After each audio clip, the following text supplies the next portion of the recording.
والسلام على أشرف الأنبياء والمرسلين سيدنا ومولانا محمد وعلى آله وأصحابه وأزواجه وذريته والتابعين.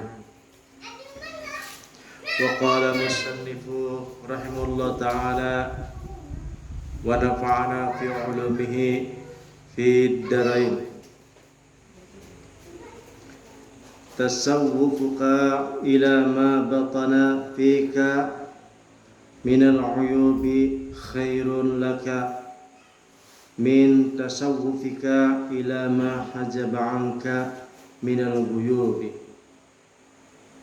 yang artinya bersungguh-sungguhnya engkau pada meneliti barang yang di dalam batinmu daripada kerusakan darimu, itu lebih baik bagimu daripada bersungguh-sungguh meneliti darimu tentang terdindingnya engkau daripada yang gaib.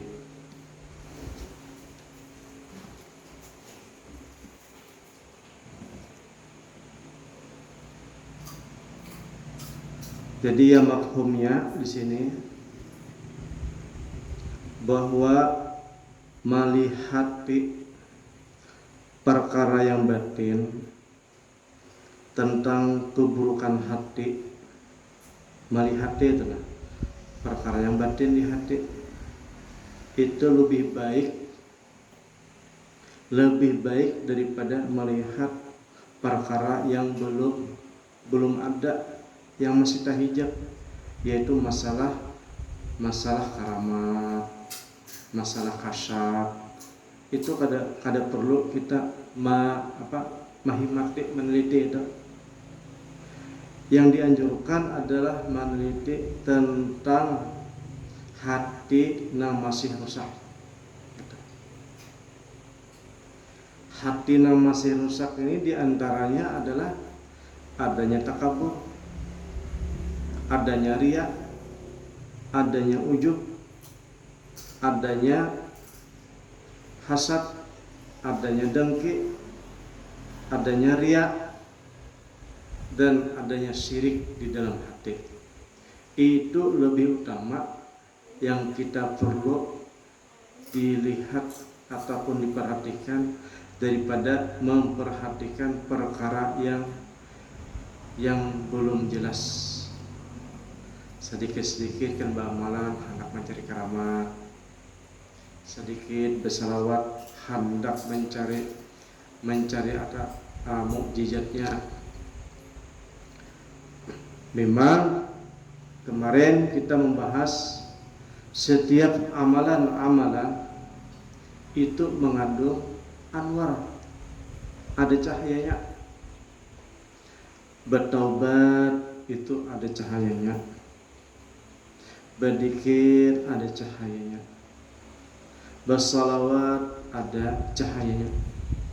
Puncaknya cahaya tadi adalah bertemu dengan nur Rasulullah sallallahu alaihi wasallam. Itu puncaknya cahaya. Jadi kalau seseorang hamba, kalau sudah banyak cahayanya, sudah banyak cahaya, bermacam-macam cahaya,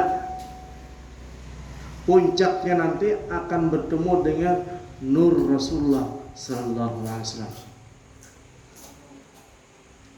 Akan tetapi di sini dianjurkan oleh ulama di sini jangan mencari hasil dahulu. Jangan mencari hasil dahulu. Akan tetapi yang dicari kerusakan diri kita. Adapun kalau seandainya seseorang tersebut diberi Allah Subhanahu wa taala keajaiban di dalam hatinya, dia pun tidak terkesan. Boleh saja keajaiban di dalam hati tersebut untuk membukakan, untuk mengarahkan kepada memudahkan perjalanan yang lebih jauh lagi. Nah, Jadi kita ini kan jauh perjalanannya. Ibarat bahasa tadi, orang yang sudah sampai, kemudian orang yang belum sampai itu kan masih jauh bedanya jalanannya. Makanya orang yang belum sampai tadi, dia harus mengumpulkan cahaya. Cahaya tadi adalah bekal. Berzikir banyak-banyak itu bekal. Bertobat banyak-banyak bekal. Memperbaiki hati itu bekal juga. Yang mana bekal ini puncaknya yang istimewa, bekalnya adalah ketemunya dengan bekal, yaitu ketemu hidayah mutlak namanya. Hidayah mutlak tadi adalah bertemu dengan Rasulullah SAW. Wa quluna, hujan dalam syair itu kan, wa kulluna yarjul wusul ila Muhammadin nabiyina. Karena semua kami ini beramal apa saja tujuannya sampai. Pertama kali sampai kepada Rasulullah sallallahu alaihi wasallam. Karena seseorang tersebut tidak sampai kepada Allah Subhanahu wa taala kalau belum sampai kepada Nabi Muhammad sallallahu alaihi wasallam. Nah, itu mafhumnya daripada perkataan ataupun kalam yang nomor 32.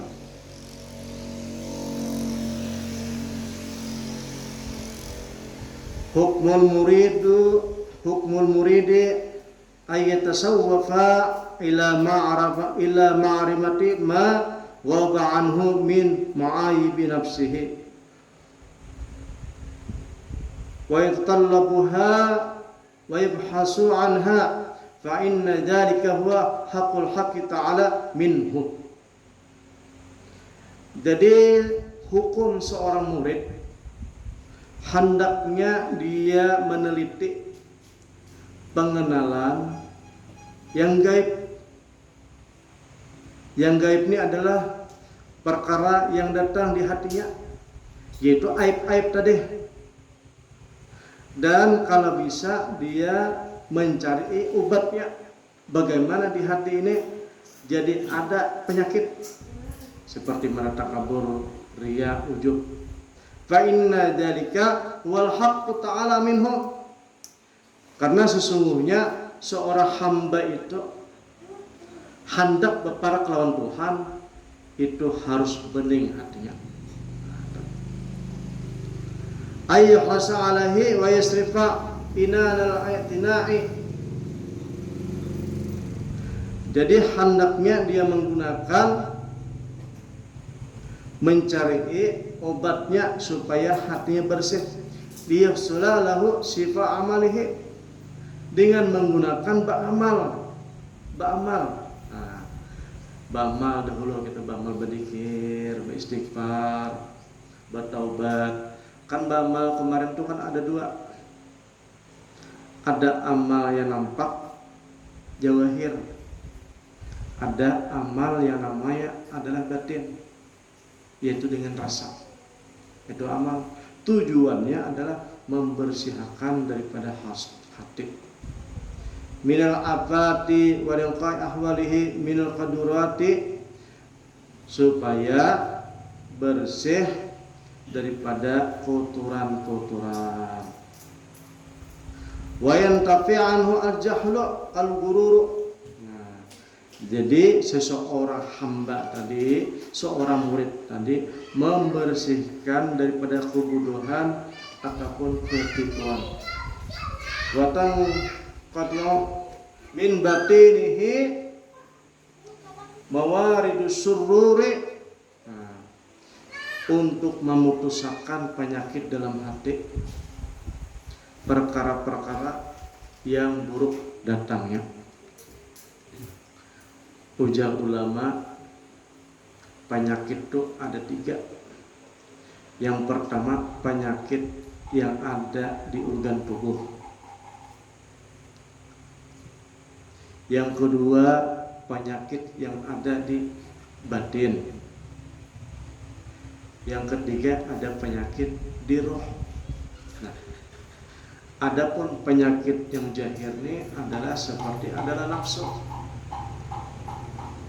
Hendak bermacam-macam nafsu nih kan.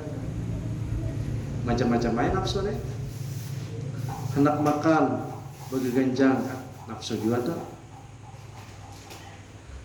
Duit menumpuk terlalu banyak, nafsu juga tuh.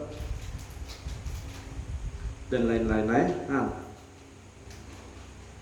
Amun berlebihan, mujahidin di sini adalah itu berarti orang itu ada aib. Nah, yang kedua adalah penyakit hati, seperti mana takabur, seperti mana riya, ujub dan lain-lainnya. Yang ketiga ada penyakit roh. Penyakit roh ini adalah mau mencari keramat. Jadi wali tersebut masih ada penyakit. Wali Allah itulah, walaupun sudah berangkat wali, dia angkat diresmikan jadi wali, masih ada beban penyakit, yaitu penyakit roh. Mungkin kada hubud dunia, kada ketujuh lagi dalam dunia, menyepi orang, menyendiri khalwat, bini ditinggalkan, anak ditinggalkan, kemudian batinnya kada ada lagi ujub, kada ada lagi riya, akan tetapi rohnya sekalinya ada masalah, yaitu hendak berisi karamat. Nah, itu penyakit daripada wali Allah. Makanya walaupun sudah wali, itu masih juga disuruh bertaubat juga. Apalagi kita ini belum wali. Nah, apalagi kita ini ibaratnya masih batin, belum berobat, hanya zahir aja berobat. Nah, jadi namanya penyakit ini adalah sampai mati kita harus jaga. Kalau ibaratnya kalau sudah wali itu merdeka, aman, kada lagi beristighfar, kada lagi bertobat, kada, bahkan mereka itu lebih lagi daripada orang yang kada wali tobatnya dah.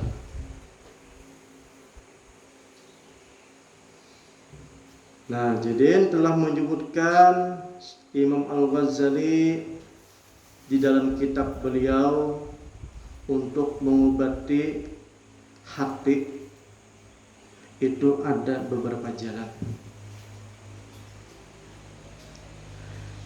Maka lihatlah oleh engkau, hai para murid, kata beliau kan,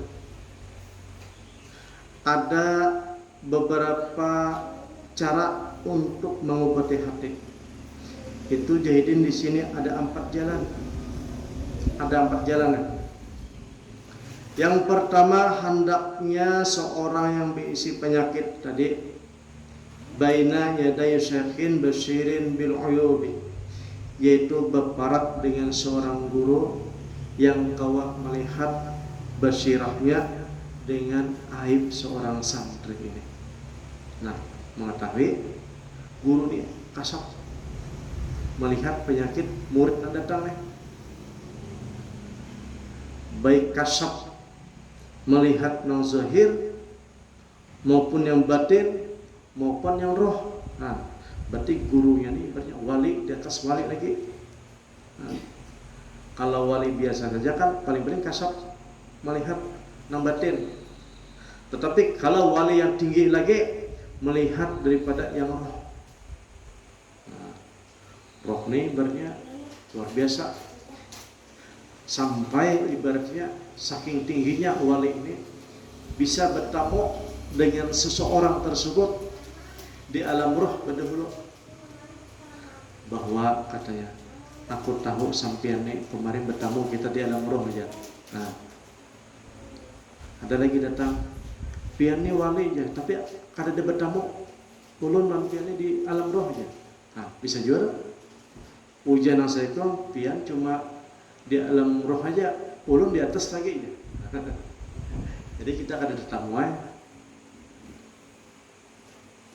Nah, jadi bisa melihat daripada keaiban.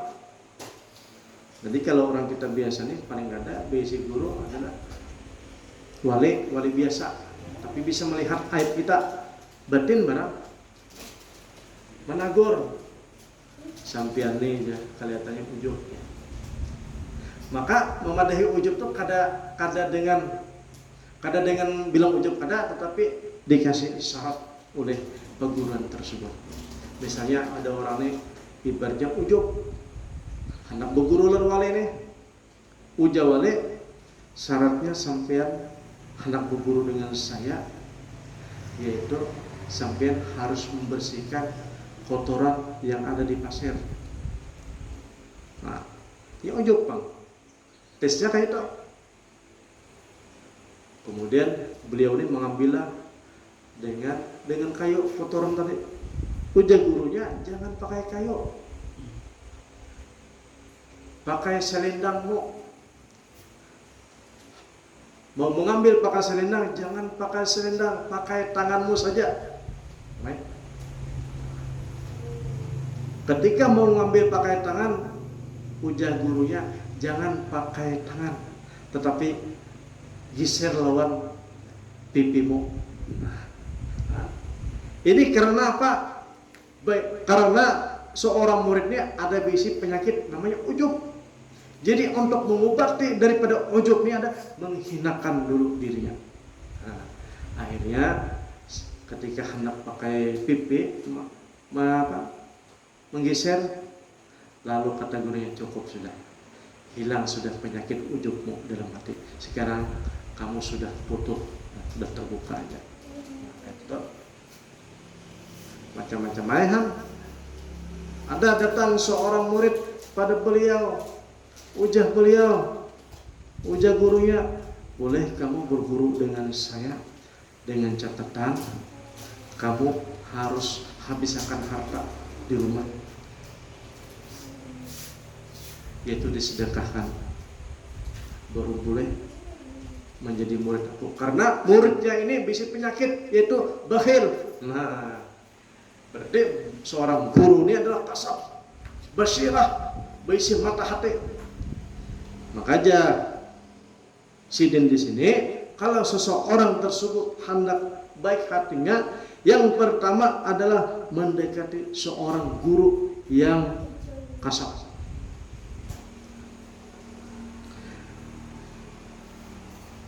Yang kedua, kata beliau, kada ada juga kalau seandainya seorang itu kada ketemu dengan seorang guru yang basirah, yang kada tetamu tenang. Seorang guru yang kasab, paling kada jahidin musahabatu sidikin sulukin. Nah, bakawan lawan orang nang baik, nang jujur, nang alim, nang soleh, bakawan barang.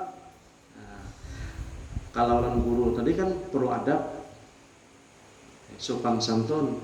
Kalau lan kawane ibaratnya basisi aja memanggil, ibaratnya toh, nah, basisi saja. Tapi ibaratnya orangnya sidikun sudukun, bujur dan benar-benar orangnya itu orang soleh, bakawan kita. Nah, yaj'alahu raqiban ala ahwalihi wa amalihi liyantabahahu ala ma yakfi alaihi min mujami khalalihi. Jadi kaina kawan tadi bisa memperingati kita, menuduhi kita, mengarahkan kita.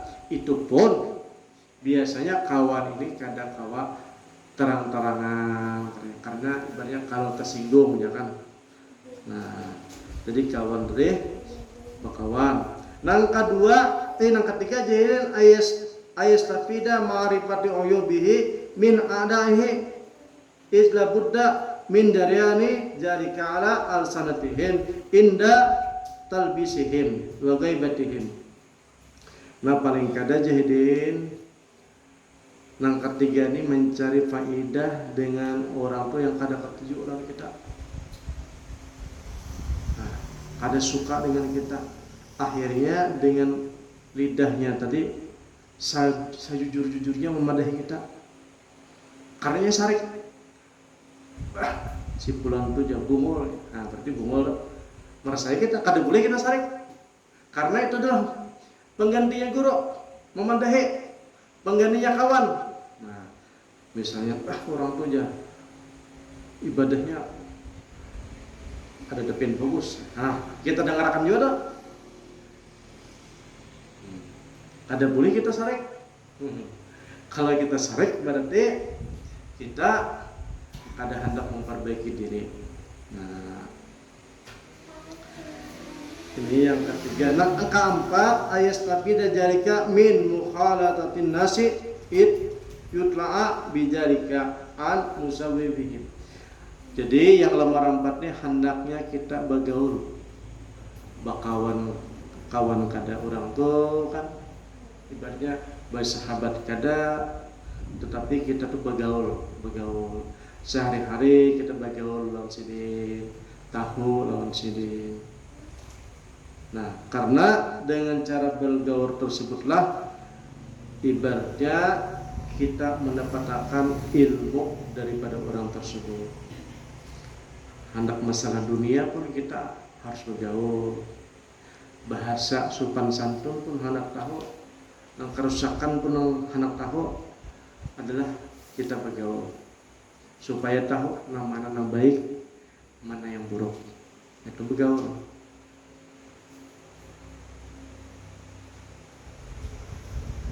Ini jahidin apabila kita bergaul ataupun diberi kawan ataupun mengambil faidah daripada musuh, apabila kada ada isi guru.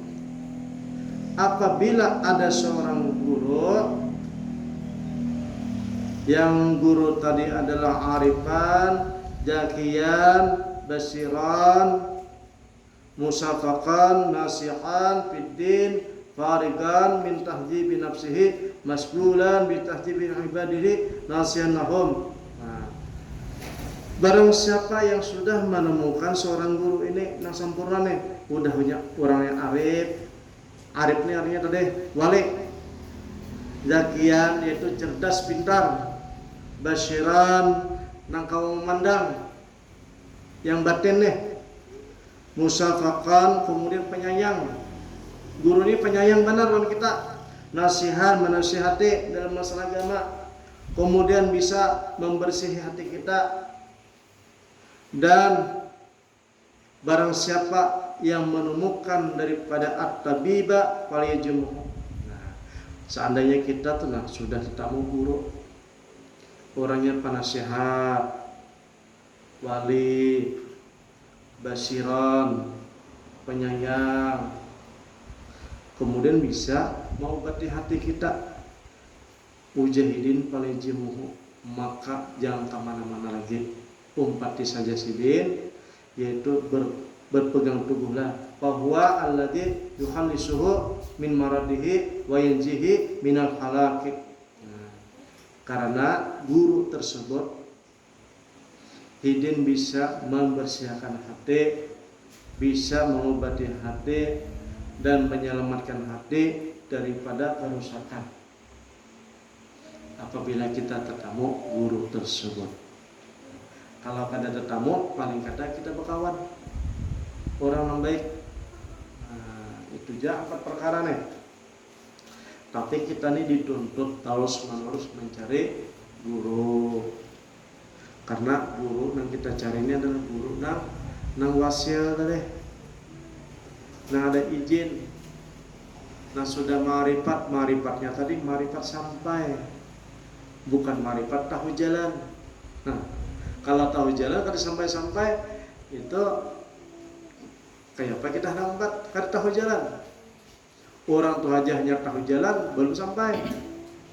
Jadi kalau hendak mengumpati guru tadi yang sudah sampai, punya perguruan ulun, hai alam Musa, kalau hendak engkau berguru tentang ilmu batin, ilmu rahasia, carilah guru yang sampai. Jangan sampai mencari guru yang salik. Salik itu belum mulik maksudnya jauh lagi perjalanan. sidin saja kada sampai, kayak apa hendak menyampaikan murid? Maka yang wasir. Kemudian kalau guru tadi sudah sampai, yang berikutnya ada izin untuk melajari supaya sampai. Nah, izin tadi adalah ibarat SIM tadi, surat izin mengemudi. Itu jajah di perguruan.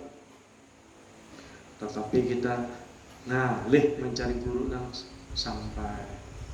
Paling kada kita nih ujah perguruan-perguruan, banyak-banyak beristighfar dan banyak-banyak bersalawat. Mudah-mudahan kita nanti dihintai ataupun dicari oleh orang-orang yang wasir, wali-wali yang wasir. Nanti kita diarahkan. Jadi kita ini karena sudah bening hati, bersih hati, otomatis mau disiapkan untuk perjalanan. Kalau belum bersih hati, bagaimana mau sampai? Berjalan saja belum. Maka di sini disuruh kita adalah yang lebih utama adalah pembersihan hati. Nah, pembersihan hati.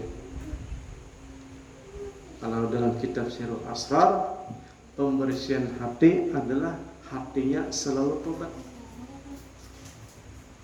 Tobat ini arti kata hatinya memulihkan bahwa sesuatu daripada Allah Subhanahu wa taala.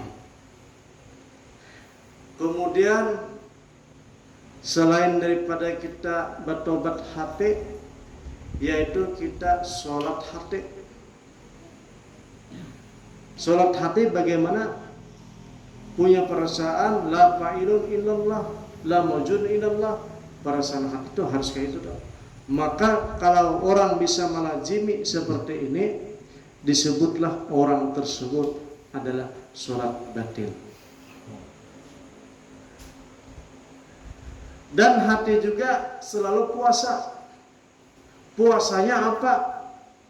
Menahan hati jangan sampai ujub, takabur, syirik, dengki, dan lain sebagainya. Karena apa? Kalau seseorang tersebut apabila kadang menahan daripada ujub dan syirik takabur, berarti orang tersebut kadang puasa batin, berarti bermaksiat batin. Nah, itu dulu. Kalau kita bisa melajimi kayak itu, tobat batin, sholat batin, kemudian puasa batin. Nah, walaupun ibadah zahirnya sedikit saja, 2 rakaat aja gen, misalnya istiqomah tahajud, selain daripada nang fardu mengerjakan sholat sunnah ala kadarnya saja, tapi ibadah batinnya itu istiqomah terus menerus. Nah, itu mantap berantem. Karena apabila sholat batin kada dilakukan, hanya sholat zahir saja dilakukan, maka dikatakan ulama, dikategorikan orang itu adalah tertipu, gurur. Sholat pak ianya ke masjid misalnya kan, berjamaah setiap 5 waktu, dikir ibadah selalu dilakukan, tapi hatinya kosong daripada ibadah, kadang memulihkan kepada Allah Subhanahu wa taala, merasa dirinya nang sembahyang, maka orang ini dikatakan adalah ahli syirik HP lah. Ahli syirik HP lah. Nah, makanya orang-orang bertauhid ini tujuannya adalah membersihkan hati supaya hatinya jangan syirik HP. Karena syirik HP ini ibaratnya kadada obatnya orang yang syirik kecuali bertobat, itu aja. Nah, kalau orang kada sembahyang, kada kada sembahyang misalnya, kada sholat 5 waktu, itu kalau mampu orang tersebut adalah membayar, mengqada, ya kan? Mengqada. Kalau kada mampu, kalau mampu mengqada. Kalau kada mampu, ada ulama mengatakan banyak-banyak bertobat aja. Kalau kada mampu, awak kada kawal lagi kayak Pak. Awak tuha misalnya, ingatan kada kawal lagi, ingat berapa puluh tahun kada sembahyang kan, taubat berapa? Nah, taubat berapa? Tapi kalau mampu mengqada, qada aja. Itu bahkan para ulama mengatakan bukan saja mengqada nang kada sembahyang, mengqada daripada sholat dan mengaku dirinya sholat. Nah, dahulu sholat tapi mengaku dirinya non sholat. Nah, itu diqada juga aja kalau mampu. Atau sholatnya kada khusyuk. Nah, kita kada tahu sholat kita kada khusyuk. Nah, mana kita nak kada khusyuk? Hampir seperti kada khusyuk kan? Diqada juga kalau mampu. Jadi kalau mengqada amal sholat ini banyak benar. Kalau mampu, kalau kada mampu, ini bertobat aja sudah. Astagfirullah, kembali kepada Allah Taala. La fa'ilun ilallah, la mujudun ilallah, la qadirun ilallah. Karena beda kalau tobatnya secara zahir saja membayar kan. Kalau tobatnya secara batin adalah memulikakan, lebih afdal memulikakan ini.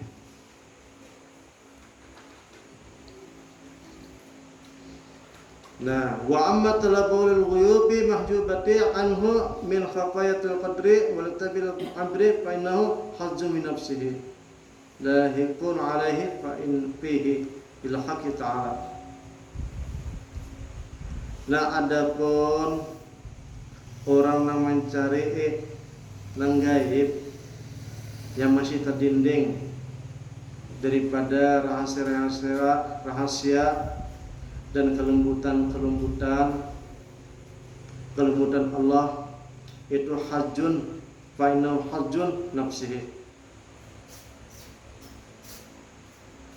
lahikun alaihi bil haqqi ta'ala. Jadi kalau orang tuh hendak mencari banyak karamat, itu kada usah dicari. Karena dalam ini kitab mengatakan itu menyusul aja kena. Nah, menyusul aja kena. Mencari nang gaib-gaib, hendak melihat surga, hendak melihat neraka, hendak melihat bidadari. Sembahyang, sholat, hendak melihat bidadari. Yang gaib itu kada dianjurkan. Atau sholat hendak melihat neraka, kada dianjurkan juga. Atau sholat ibadah hendak melihat gawean setan ataupun iblis, kada dianjurkan juga. Atau sholat hendak mencari kasab hendak melihat hati orang, itu kada boleh juga. Nah, ini ada diceritakan dalam satu cerita, ada di zaman dahulu seorang pemuda ini ibadah puasa selama 70 tahun. Nah, sab'ina sana. Orang dahulu kan umurnya panjang-panjang. Jadi puasa setahun sekali dia bukanya. Setahunan dok. Ibadah terus puasanya setahunan. Imbah setahun hanya buka sekali. Nah, selama 70 tahun sudah beribadah. Imbah itu niatnya apa gerang? Hendak minta lihatakan nang gaib. Minta lihatakan nang gaib. Nang gaib tadi apa nah hendak dilihat? Betapa Allah Ta'ala, ya Allah, bukakan penglihatan kepada ulun. Bagaimana gawian syaitan kepada manusia.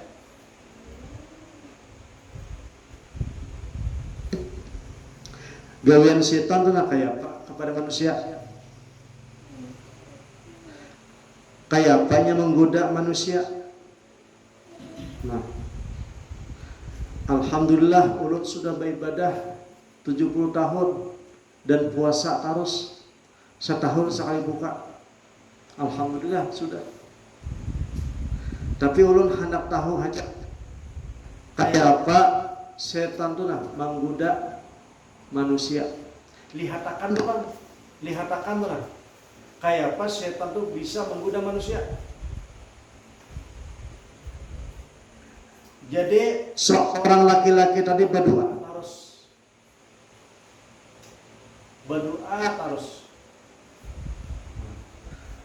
terus supaya dilihatakan. Nah, sekalinya kada dikabulakan oleh Allah Ta'ala. Setelah seorang laki-laki tadi sudah berlama-lama berdoa minta dilihatakan, kada dikabulakan. Sekalinya Hidin merasa, ujar Hidin, aku ini mungkin ada bisi salah hati ini, ada aib hatiku nih. Hatiku ini ada aib sehingga Allah Subhanahu wa Ta'ala benci lawan aku. Gara-gara benci lawan aku, akhirnya permintaanku kada dikabulkan. Setelah seorang pemuda tadi merasa dirinya mempunyai salah, kemudian Allah Subhanahu wa Ta'ala mengutuslah kepada malaikat untuk mengabarkan bahwa amalannya yang diterima, bahwa amalan yang diterima yang mengaku berdosa tadi diterima, sedangkan amalan yang 70 tahun kada diterima. Nah, jadi mengaku berdosa aja tadi sedikit aja, sedikit detik hati nak,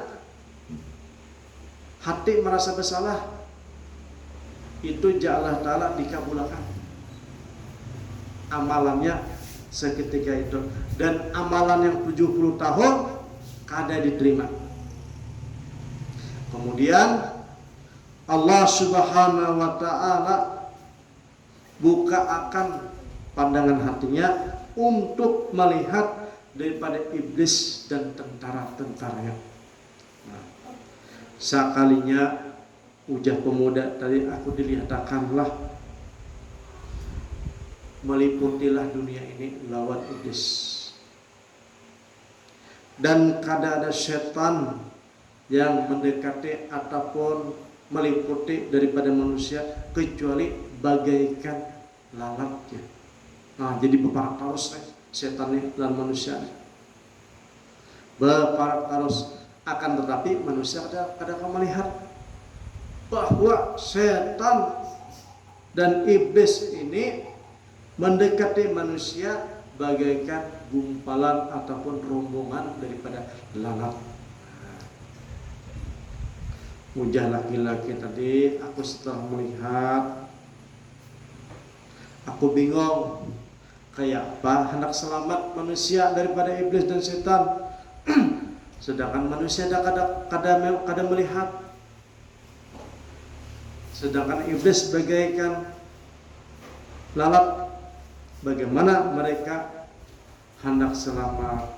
Ujar Allah Ta'ala, manusia itu bisa selamat daripada iblis dan setan, yaitu mereka ini mempunyai hati harus wara.